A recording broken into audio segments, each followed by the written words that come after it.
Buenas tardes, pues vamos a hablar sobre los criterios para el cobro de los honorarios establecidos para los abogados. Según la sentencia T1143 del 2003, en esta jurisprudencia se establecen 5 criterios para determinar el cobro de los honorarios de los abogados de una manera correspondiente y no desproporcionada. Dentro de estos 5 criterios encontramos el trabajo efectivamente desplegado por el litigante, el prestigio del mismo, la complejidad del asunto, el monto o la cuantía y la capacidad económica del cliente, además de la voluntad contractual de las partes. Cabe recordar que las tarifas fijadas por los colegios de abogados son fuente auxiliar de derecho. En cuanto a la fijación de honorarios se refiere cuando se presenta la falta de voluntad contractual de las partes.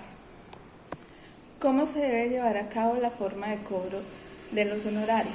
Encontramos varios tipos de forma para los profesionales, entre ellas encontramos la suma fija. En esta el abogado cobra una suma fija por toda la asesoría legal y este depende de acuerdo al negocio, el tiempo que se tome y la cuantía de los bienes involucrados, de lo que se pague comúnmente por esta diligencia, de la disponibilidad de las pruebas que tenga el cliente.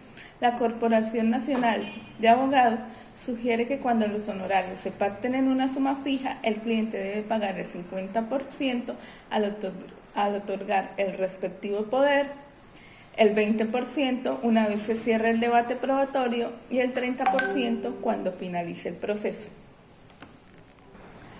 Otra forma es por medio del porcentaje. En este evento, el apoderado cobra en su asesoría legal y representación un porcentaje de acuerdo a los bienes involucrados en la diligencia. En estos eventos o acuerdos es común en procesos ejecutivos, en sucesiones y en general en procesos en los que estén involucrados activos tangibles e intangibles de fácil valoración. También encontramos la cuota litis.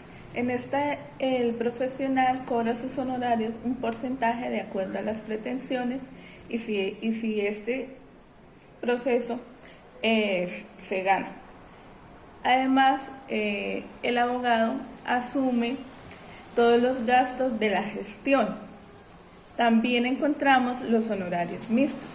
Se habla de honorario mixto cuando los honorarios se cobran una parte como cuota fija y otra como porcentaje o participación económica en los resultados favorables del proceso. Está también el cobro por horas, que este se cobra al cliente de manera proporcional al tiempo que gasta el abogado atendiendo el caso. Normalmente la tarifa por horas de cada abogado varía dependiendo de su experiencia, de su buen nombre, de su especialidad y su costumbre en la rama. Está también la prima de éxito. Se denomina prima de éxito aquellos honorarios adicionales que el cliente paga al abogado cuando se obtiene un resultado favorable. Y por último encontramos el modelo Submit. Se explica mediante la figura de la línea de ajuste de valor, que consiste en que los clientes pueden ajustar las cuentas de cobro hacia arriba o hacia abajo, dependiendo de su grado de satisfacción con los servicios del profesional. Existen unas situaciones específicas relacionadas con el cobro de honorarios. Entre ellas encontramos abogado y cliente no pactan honorarios. Cuando se presenta este hecho, cabe resaltar que en estos casos el abogado tiene el derecho a reclamar honorarios, pues el contrato de mandato civil es por naturaleza oneroso. Es de suponer que el ejercicio de la abogacía, como de cualquier profesión liberal, genera unos honorarios y que los profesionales pues obtienen su sustento de acuerdo a los servicios prestados a sus clientes. Según esto, pues no impide que si el abogado no pacta los honorarios con su cliente, esto no le impide que en un momento dado pues no lo vaya a hacer o que renuncie a que le sean pagados sus honorarios, aunque el abogado puede renunciar voluntariamente también al cobro de sus honorarios, hacerlo de modo gratuito o honoren sin que por ello el contrato pierda su estatus de mandato. Existe otra situación que es cuando se presenta la falta de honradez por parte del profesional consistente en acordar o exigir u obtener del cliente o de tercero remuneración o beneficio desproporcionado a su trabajo, con aprovechamiento de la necesidad, la ignorancia o la inexperiencia de aquellos. Cuando se presenta la falta de honradez por establecer, acordar, exigir u obtener del cliente o de un tercero remuneración o beneficio desproporcionado de acuerdo a su trabajo realizado con aprovechamiento de la necesidad, la ignorancia o la inexperiencia de aquellos, el Código Disciplinario de los Abogados contempla en su artículo 35 que se deben dos presupuestos de hecho que se deben configurar en el mismo tiempo, que son que se exija o obtenga remuneración o beneficio desproporcionado. Y con respecto a este tema, la Corte se ha pronunciado y ha dicho varias cosas. 1.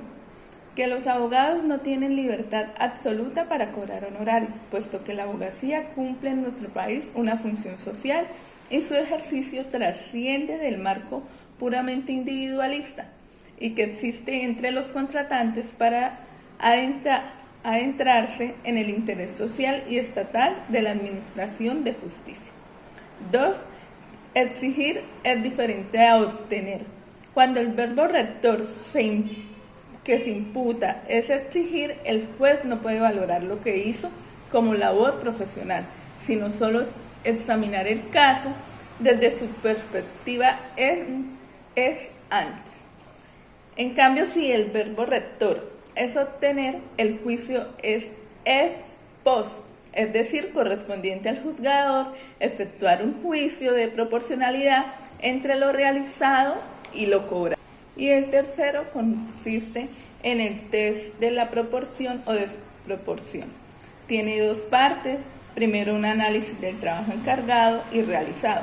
Y segundo, una comparación de la suma exigida o obtenida por las tarifas fijadas por los colegios de abogados de acuerdo a la prestación del servicio y la diligencia del mismo. El otro presupuesto, de hecho, consiste en que se presente un aprovechamiento de la necesidad, la ignorancia o la inexperiencia del cliente. Ante esto, el Consejo Superior de la Judicatura ha dicho que la necesidad no solo es del estado de penuria o urgencia ocasionada por causas externas, en que se encuentra el cliente al momento de acordar el contrato de mandato, sino que también aquel estado que el mismo abogado genera en el cliente unas exigencias o amenazas. La ignorancia o la inexperiencia se puede dar de manera absoluta cuando el cliente es una persona inculta o inexperta, motivo por el cual el abogado se aprovecha del cliente. O puede ser relativa si son hechos que el cliente desconoce por casualidad, que no tenga que tener conocimiento de él. Ahora hablaremos del cobro de las sumas irrisorias o que están por debajo de las tarifas establecidas para los colegios de abogados. El que el profesional realice este tipo de suceso en que pueda cobrar menos de lo que establecen los colegios de abogados no implica que sea sancionable por parte de las autoridades públicas, pues no es constitucionalmente admisible imponer una sanción con base en una obligación no inferible válidamente del conjunto del ordenamiento jurídico. Porque la Corte también se pronunció al referirse a las cláusulas que establecen los colegios de abogados en el que sancionan cobro de sumas irrisorias como honorarios o como faltas a la ética. El alto tribunal explicó que no es obligatorio en Colombia afiliarse a los colegios de abogados, y siendo así esta una manera de declaración de voluntad, la cual no obliga a todos los profesionales que no se encuentren dentro de los colegios de abogados a regirse por estas tarifas. Pero cabe resaltar que el Código Disciplinario del Abogado establece, según el numeral 1 del artículo 36, que ofrecer o prestar sus servicios a menor precio para impedir que se confiera el encargo a otro abogado es una falta de lealtad con los colegas. Hablemos de las diferencias entre agencias de derecho y honorarios. Las agencias en derecho corresponden a una contraprestación por los gastos en que se incurre para ejercer la defensa legal de los intereses dentro de un trámite judicial en atención a la gestión realizada por el apoderado o la parte del litigio personal. En cambio, cuando hablamos de honorarios, estos son establecidos por las partes de común acuerdo o de lo contrario, a falta de acuerdo, pues son fijados por un juez a favor del abogado de acuerdo a los diversos aspectos que ya mencionamos al inicio, que son los criterios para el cobro de honorarios, tales como el trabajo efectivamente desplegado por el abogado, el prestigio del mismo, la complejidad del asunto, el monto o la cuantía o la capacidad económica del cliente y la voluntad contractual de las partes y las tarifas establecidas por los colegios de abogados. Muchas gracias.